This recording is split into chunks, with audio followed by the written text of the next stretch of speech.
Hey, it's that time of the week again. We punched our tickets for the Regal Cinema Mystery Movie, something that Matt and I do every week. We bring my dad along a lot of times also. Tonight we grabbed our popcorn, grabbed our seats, and kind of jumped into the unknown. Yeah, usually we're taking a risk with these, but like 5 minutes in, we looked at each other and we were like, "This actually seems like a pretty good Monday mystery movie." Yeah, dude, I thought it was pretty good, right? I mean, we ended up watching Good Luck, Have Fun, Don't Die. And I thought it was featuring a wild lineup, which every time a new character came in, we were kind of like, "Whoa, dude, that person's in this one." We had Haley Lou Richardson from White Lotus, Temple from Ted Lasso, Ozzy Beats from Deadpool, and Michael Pena from Narcos. And just introducing or getting us started, welcome to Matt and my first movie review podcast. We're titling it Unlicensed Critics with Travis and Matt. And tonight we're going to review and tell you our thoughts on this Gore Verbinski comeback film. Was it the best mystery movie that we've seen in a while? Yeah, let's get into the review. Yeah, for sure. Yeah, so usually, we see a lot of these random stuff, these mystery Mondays, right? So where would you say that Good Luck, Have Fun, Don't Die ranks compared to some of the last ones that we've seen? Like, would you say it's top tier or kind of like middle of the pack movie? I felt this one was top tier, Matt. Like I walked out, and I know as we were walking out, I think my dad said, he would have liked it more if he was on acid, right? That's what he said when we were walking out. But he's like a little bit harsher of a critic on these kind of things. I walked out and I'm like, damn, I thought that movie was fantastic. I enjoyed Like it. I was super pumped on that one. And this cast in this movie has like an algorithm of some of our favorite shows. I know that, you're my roommate and we watch a lot of these shows, but you have Haley Lou Richardson from White Lotus, Juno Temple from Ted Lasso, and Michael Pena. I mean, Narcos, Battle for Los Angeles, Chips. I mean, kind of all of it. But who do you think did the best job kind of breaking out of their normal role? I just thought this was a weird movie for some of these characters.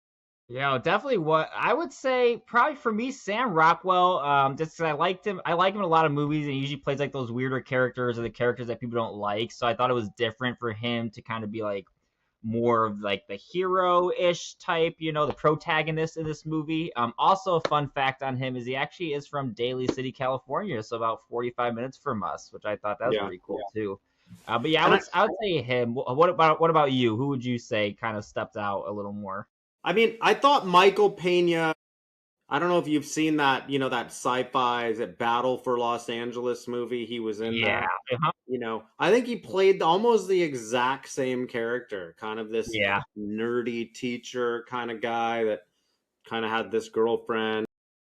But I don't know, he added some comedy to it. I really like Michael Pena in any movie he's in. Yeah, he's a good. I just thought overall the acting was really good all around. I felt every scene had some sort of star in it. I felt when that first scene in the diner, Mm. as they're panning it around, I was like, holy shit, there's someone else. Oh my God, there's someone else. Like, I Yeah. was surprised that in a mystery movie like this, it was going to be something that had that much kind of star power, I guess. Right. For sure. And I feel like they all had some type of comedic, like, they brought something to the table. Like it was a funny movie also. Like there's not many times I'm actually laughing in the movie theater. And I feel like the whole crowd multiple times throughout the movie were laughing and everything. So this movie borrows like that classic Terminator setup, right? The frantic guy from the future, trying to convince normal people that the end is near. But like usually that happens during like a car chase or some crazy shootout. Here it was just over coffee, like in a Yeah. diner when it started. So like, do you like that the movie grounded such a high stakes sci-fi plot in such a like boring location? Like, did it make the story feel more realistic or just kind of like a cluster? Yeah, I mean, let's dive into it just a little bit, right? The movie starts out and full disclosure, we're going to disclose some of the info about the movie. It started out in a diner, and the main character comes in and he's dressed in a whole bunch of weird clothes. He looked kind of like a bum, right? Yeah. But he was from the future, right? That's what he was saying. He just walked into a diner, like, and your original thought is that he's a bum from the future. He had on like a plastic jacket, and he had like a whole bunch of bombs or fake bombs all around him so he could get people. And, he starts walking around inside the diner, and it almost had this like Groundhog Day feel to it, I because was the just gonna say premise is that. that he'd been to the diner 117 times, and what he was Yeah. trying to do was find the correct pod of people to make his quest successful. And I think he said it a couple times, with there being 63 people in the diner and he needed to take out 6 people. There was something like 2 million possible pairings of people. And so he was, he would go through it, it wouldn't work, and then he'd have to come back from the future again and then pick 6 new people, and then it wouldn't work, and then, so I thought that was pretty interesting. What did you think?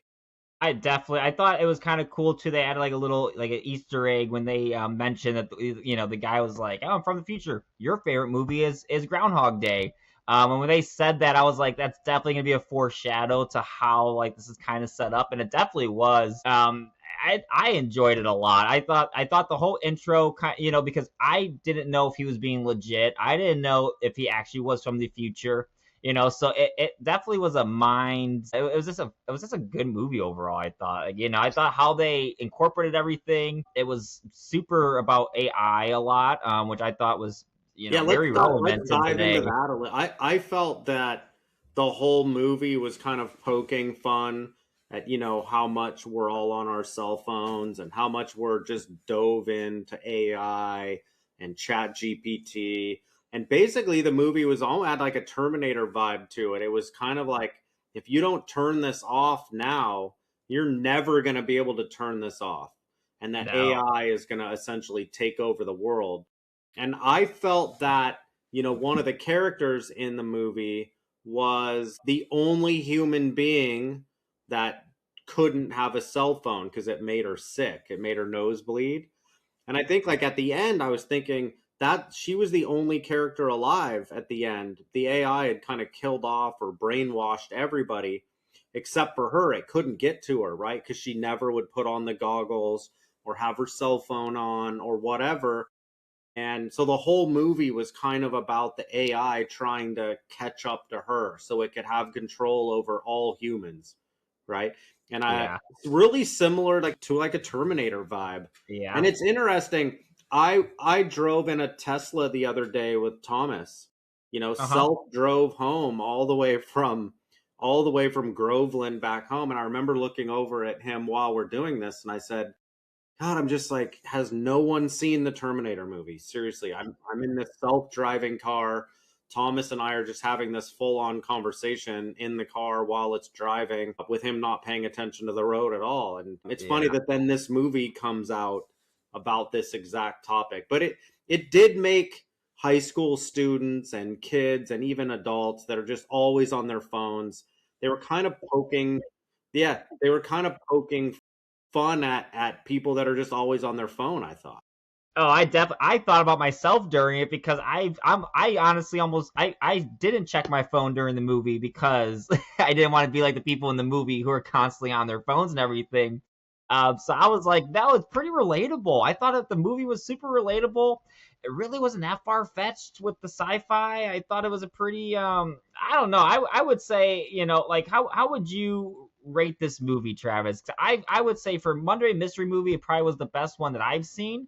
And overall as a movie, I'd probably put it like in a 4 out of 5. I really enjoyed it. Yeah. And I know these ratings, our first movie review podcast, and these ratings are going to carry a lot of weight, Like, Matt, you and I are super famous to the 10 people that follow us, right? But I'm thinking, because we carry so much weight and someone's going to watch this and watch this movie, dude, I got to say 5 out of 5. I Yeah. walked Okay. out and genuinely was like excited that I had went to the movie. I I thought the think acting was great.